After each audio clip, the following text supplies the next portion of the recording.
ETF index mutual funds నేర్చుకుని stock మార్కెట్లో రాణించాలనుకుంటున్నారా? వెంటనే ఈ నెంబర్కి కాల్ చేయండి.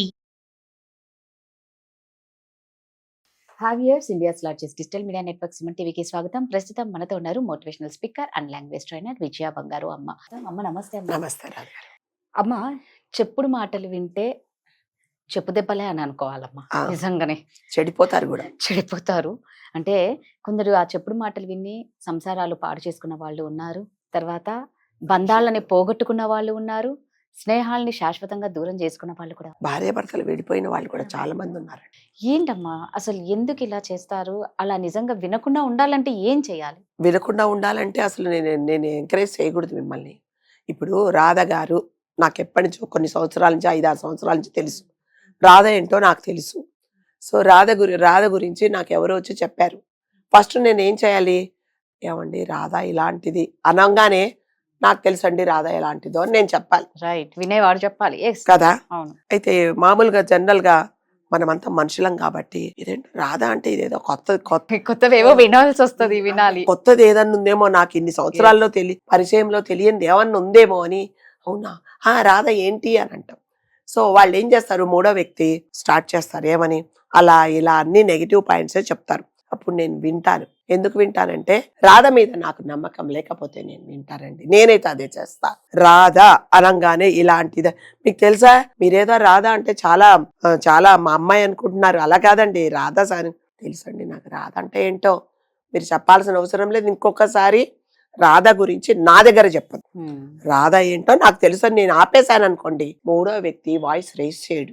కానీ చాలా అంటే నేను for only one example I'm giving you. చాలా మటుకు ఏం చేస్తారంటే చెప్పుడు మాటలు అనగానే చెవులు రిక్కించి వింటారు అనమాట. వాళ్ళ పనులన్నీ ఆపేసుకొని వింటారు. ఏంటి అదా ఇదా అని చెప్పేసి. దీనివల్ల చాలా మటుకు కాపురాలు కూలిపోయినవి ఉన్నాయండి. చాలా అంటే కొన్ని సంవత్సరాల నుంచి ఫ్రెండ్షిప్ లో ఉన్న వాళ్ళు కూడా విడిపోయిన వాళ్ళు ఉన్నారు. ఎంతో నమ్ముకొని బిజినెస్ స్టార్ట్ చేసే పార్ట్నర్స్ కూడా విడిపోయిన వాళ్ళు ఉన్నారు. కానీ అలా చెప్పేవాడు మూడోవాడు వాడి స్వార్థం ఎంత ఉంది అనేది ఎవరు తెలుసుకోవట్లేదు కదా.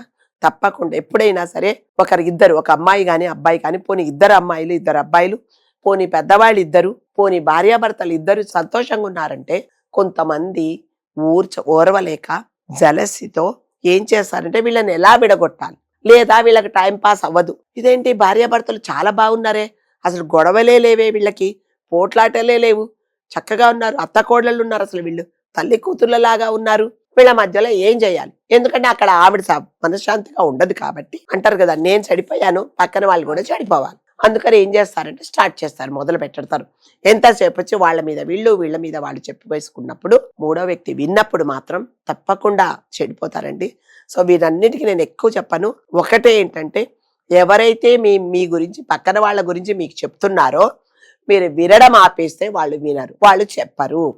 కానీ అలా వినడం మొదలు పెట్టిన తర్వాత మీరేం చేస్తారంటే ఇంకొకలా, అవునా ఇన్ని రోజులు అసలు నాకు ఇంత క్లోజ్ గా ఉండిందే, నాకు అసలు ఈ సంగతే చెప్పలేదా, ఆమె లైఫ్ లో ఇదైందంట కదా, నాకెందుకు చెప్పలేదు, ఓ ఇప్పటి నుంచి ఇంకా నేను ఆమెతో మాట్లాడకూడదు, నేనేదో చాలా ప్రాణంగా ప్రేమించా, ఓహో నేను అసలు నా ఊపిరి అనుకున్నా, నా దాదా అనుకున్నా అని అనుకుని అప్పటి నుంచి మీరు ఏం చేస్తారు, ఎవరైతే ఎవరితో బాగున్నారో వాళ్ళతో మాట్లాడడం బంద్ చేస్తారు. కానీ అటువైపు ఉన్న వాళ్ళకు తెలియదు ఆ సంగతి. వాళ్ళు మామూలుగానే ఉంటారు. ఏంటి ఏమైంది, ఎప్పటిలాగా ఉండేది, నాకు ప్రతిరోజు ఫోన్ చేసేది, లేకపోతే వారాన్ని ఒకసారి కలుద్దామనేది అనుకుంటే ఎందుకు మారిపోయింది అనేది పాపం వాళ్ళు మదన పడతారు. నిజంగా అంటే నేనేం చేస్తానంటే, నిజంగా రాధ గురించి నాకు ఎవరో చెప్పారు ఇలా అని కదా, నేను అడిగితే ఏంటమ్మా ఇలాగంట, నేను డైరెక్ట్ గా తేల్చుకుంటానండి, నేను ఎందుకు నమ్ముతాను వాళ్ళ మాటలు. కానీ ఇలా నమ్మితే మాత్రం చెడిపోయి మంచి వాళ్ళని మనం దూరం చేసుకున్నట్టు. ఒక భార్య భర్తను అంటే భార్య భర్తను కానీ, భార్య భర్తను కానీ, అత్తగారి కోడళ్ళు కానీ, నిజంగా కొంతమంది అత్త కోడళ్ళు చాలా తల్లి కూతుర్ల లాగా ఉంటారనండి.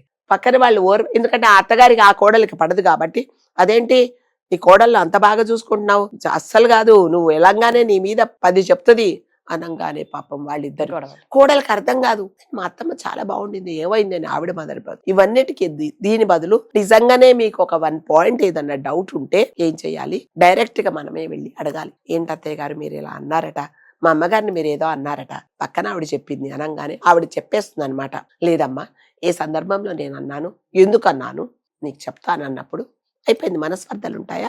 ఉండవు. కానీ చాలా మటుకు ఏం చేస్తారంటే చెప్పుడు మాటలు వినేసి కాపురాలు చెడగొట్టేసుకొని ఫ్రెండ్షిప్లు వదిలేసుకొని మొహమొహాలు చూసుకోకుండా కూడా ఉండే వాళ్ళు చాలా మంది ఉన్నారండి.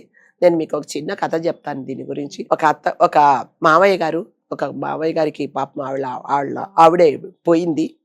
సో ఆయన ఆ కొడుకు కోడల దగ్గరే ఉంటారు. ఆ కోడలు మావయ్య గారిని ఒక తండ్రిలాగా చూసుకునేది. ఆవిడకి 2 చిన్న పిల్లలు, ఒక 6 సంవత్సరాలు 4 సంవత్సరాల పిల్లలు చక్కగా ఉంటారు. అయితే ఈవిడ తండ్రిలాగా చూసుకునేది ఈ పక్కన వాళ్ళు భరించలేరు చుట్టుపక్కల. ఎందుకంటే ప్రతి ఒక్క ఇంట్లో ఏదో ఒక ప్రాబ్లం. అందుకని ఈవిడొక్కతి ఎందుకు తండ్రిలాగా చూసుకుంటుందని చుట్టుపక్కల ఉండే వాళ్ళు ఏం చెప్తారంటే, ఒకరోజు ఒక 2-3 కలిసేసి, అదేంటి ఆయనకి ఏంటంటే పెద్ద ఆయనకి భోజనం పెట్టగానే ఆవిడ ఏం చేస్తుంటే పొద్దున్నే పెద్ద ఆయన కదా మందులు వేసుకోవాలని చెప్పేసి పొద్దున్నే వంట చేయగానే ప్లేట్ నిండా వండేసి ఆయనకి పెడుతుంది అనమాట.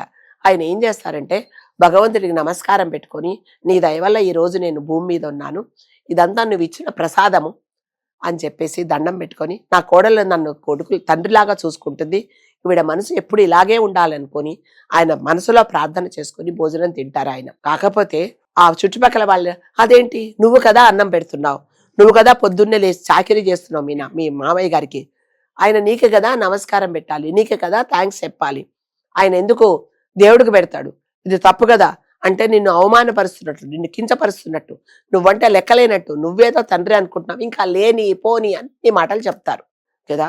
ఒక పాలల్లో, ఒక బిందెడి పాలల్లో ఒక చిటికెడు విషం కలిపినా కూడా మీరు పాలు తాగలేరండి. నిమ్మరసం అలా ఒక చుక్క పడినా పాలు విరిగిపోతాయి కదా. అలాగే విషం, ఆమె మనసునంత విషం చేస్తారు. ఆవిడ అవునా కరెక్టే కదా, నేను ఇన్ని రోజు నా తండ్రిలాగా చూశాను, ఈ రోజు అమ్మా నాకు అన్నం వండి పెట్టా వేడివేడిగా, చాలా మంచి థ్యాంక్స్ అమ్మా అని ఎప్పుడు చెప్పలేదు, నాకు నమస్కారం చేయలేదు అనేసి ఆ రోజు ఏం చేస్తుందంటే, ఇంక ఈయన ఉండకూడదు, నన్ను కూతురులాగా నేను అనుకున్నా, నన్ను ఆయన కూతురులాగా చూడట్లేదు అనుకొని ఈయన ఉండకూడదు అంటే ఎంత కక్ష పెంచుకుంటుందంటే ఆమె ఇతను చంపేయాలనేసి పొద్దున్నే మళ్ళీ యథావిధిగా అన్నం వండేసి అందులో విషం కలిపేసి మనసంతా వికలం అయిపోతుంది. అంటే ఒకసారి పాజిటివ్గా ఆలోచిస్తుంది, ఒకసారి నెగిటివ్గా ఆలోచిస్తుంది, ఏం చేయాలో అర్థం కాదు. ఇంకెందుకు వీళ్ళందరూ చెప్పింది కరెక్టే కదా, నేను ఎందుకు వీళ్ళ మాట వినకూడదు అనేసి అన్నం ఆయన ముందు పెడుతుంది.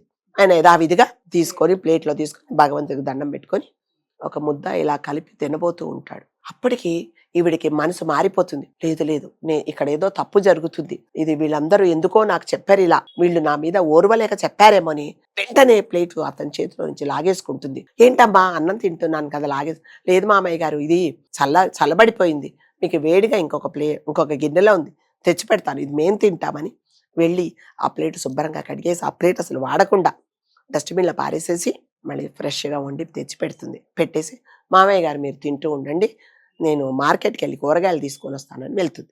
ఆవిడ వెళ్ళగానే ఈమె పిల్లలు ఆడుకుంటూ ఉంటారు కదా, వస్తారు పరిగెత్తుకుంటూ వచ్చి ఈయన తాతయ్య గారితో పాటు కూర్చొని, తాతయ్య మాకు కూడా భోజనం పెట్టమంటే ఆయన తింటూ వీళ్ళకి తినిపిస్తూ ఉంటారు.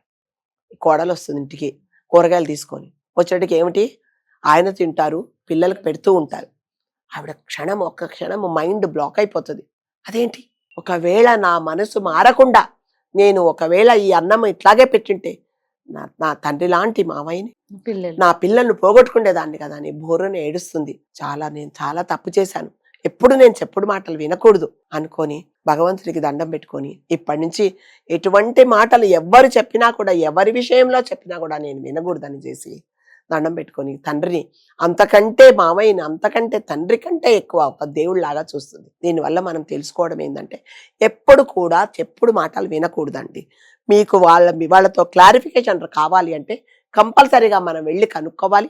లేదు నీకు నమ్మకంగా ఉంటే, ఏ పరిస్థితులలో జరిగిందో, ఏ పరిస్థితులలో నన్ను అన్నదో, కాబట్టి ఇది చాలా తప్పు, నేను నమ్మకూడదు అనేసి మీరు మనసు దిట్టోబరుచుకోవాలి. కానీ చెప్పుడు మాటల వల్ల చాలా సంసారాలు కూలిపోయాయి. కాబట్టి దయచేసి చెప్పుడు మాటలు అయితే వినొద్దనే నేను చెప్తాను. నిజంగా అండి, రియలైజ్ అవ్వడం ఎంత మంది ప్రాణాలు నిలబెట్టిందో చూడండి. Thank you.